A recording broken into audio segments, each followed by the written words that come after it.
안녕하세요. 뒷담화입니다.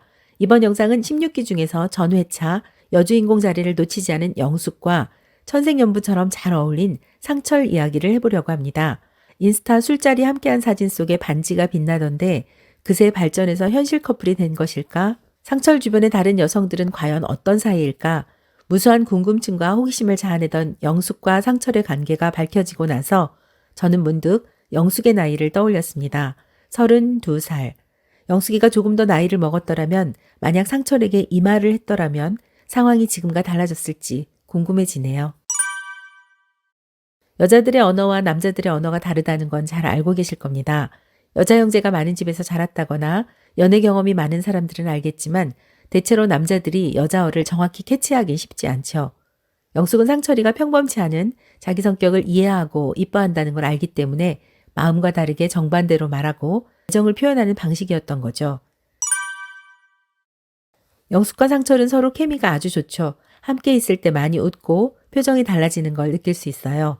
영숙은 상철을 조련할 줄 알고 상철은 영숙에게 조련당하는 것처럼 보이면서도 몇 수 위에서 영숙의 마음을 읽고 있었죠. 영숙은 미국 못 간다 안 간다 해도 상철의 마음이 변치 않을 거라고, 영숙 본인에게 올 거라고 믿었던 것 같아요. 그런 자신이 있으니까 상철에게 영자한테 가라고 했겠죠. 영자를 경쟁 상대로 생각하지 않았으니까요. 그런데 영숙 말 잘 듣는 상철이가 실제로 영자에게 가버렸죠. 달릴 때 반했다면서요. 그래놓고 마음의 기울기가 비슷하니 영숙이든 영자든 본인에게 확신을 주는 여성, 미국 같이 갈 여성을 찾고 있네요.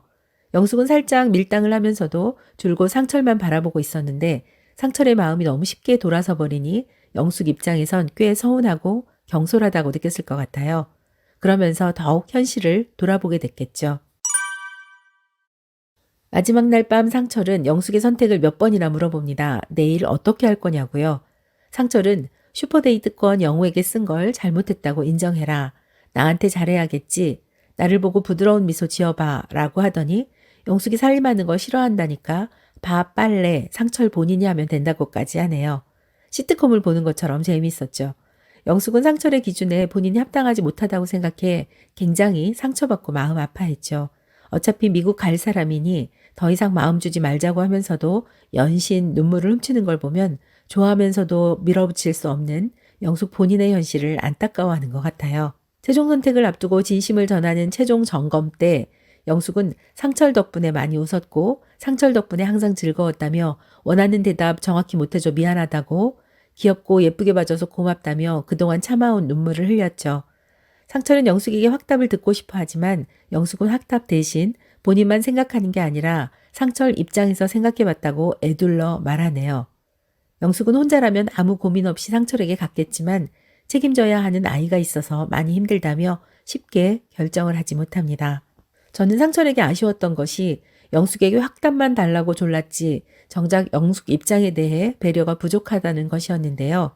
영숙이 마음이 안정되고 편안해지도록 아기는 내가 케어하겠다라든지 영숙의 현실적인 부분을 먼저 언급했더라면 영숙의 마음이 좀 더 부드러워졌을 텐데 상철 마음 씀씀이가 여기까진 미치지 못하고 확답만 듣고자 했기 때문에 32살 어린 나이인 영숙으로선 본인의 솔직한 마음을 다 드러내기 쉽지 않았을 겁니다.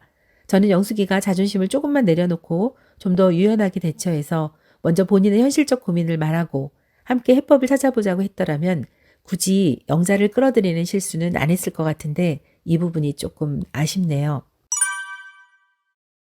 예상대로 상철은 영숙을 최종 선택했죠. 묘한 매력이 있다며 맹수도 위험하지만 사람들이 좋아하는 것처럼 영숙에겐 맹수 같은 끌림이 있다고 합니다.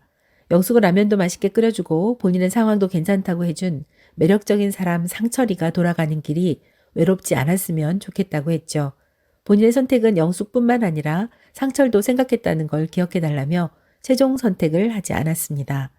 상철은 여운이 많이 남는다며 오래된 연인이 헤어진 것처럼 많이 서운하다고 했죠. 영숙은 상철을 위해서라도 일말의 희망을 주면 안 된다며 본인은 여자로 이 자리에 나왔지만 현실로 돌아가 엄마 역할을 해야 한다고 했습니다. 당장 미국에 가는 건 어렵더라도 일단 좀 더 사귀어 보기라도 했으면 좋았을 텐데 꼭 솔로나라 안에서 마무리를 해야 했는지 조금 아쉽네요. 이날 최종 커플이 안 됐지만 그래도 라이브 방송을 기다린 건 혹시나 현커일지도 모른다는 기대감이 있어서였는데요. 제가 보기엔 상철이 조금만 강력하게 대시하면 영수도 상철을 좋아하기 때문에 어려운 일이 아닐 거라고 생각됐거든요. 상철은 며칠 전 영숙을 만났다고 합니다. 압구정에서 만나 술 한잔 했는데 전보다 부드러워진 것 같더니 막판에 본래 성격이 나와서 한바탕 하고 헤어졌다네요. 상철은 지금 좋아하는 분이 따로 있다고 합니다. 서로 알아보는 중인데 돌싱이다 보니 신중하게 서로의 입장을 알아보고 있다고 밝혔죠. 상철 영숙들의 케미도 좋고 잘 어울려서 돌싱의 힘들고 어려운 생활을 청산하고 알콩달콩 살아가는 모습 보고 싶었는데 좀 안타깝게 됐습니다. 그나저나 라이브 방송에서 영숙이가 또 한 건 했네요. 주인공답게 뒤늦게 나타나서 영화제 수상소감 발표하고 울었다 웃었다 감정 기복을 다 드러내고 급기야 23만이 지켜보던 라이브 방송을 갑자기 녹화 방송으로 전환하는데 큰 역할을 한 것 같습니다. 사람은 역시 쉽게 달라지지 않나 봐요. 이번 영상 어떻게 보셨는지 여러분의 솔직한 의견 댓글로 남겨주세요. 영상 끝까지 봐주셔서 감사합니다. 여러분의 구독과 좋아요는 뒷담화 채널에 큰 힘이 됩니다. 오늘도 고맙습니다.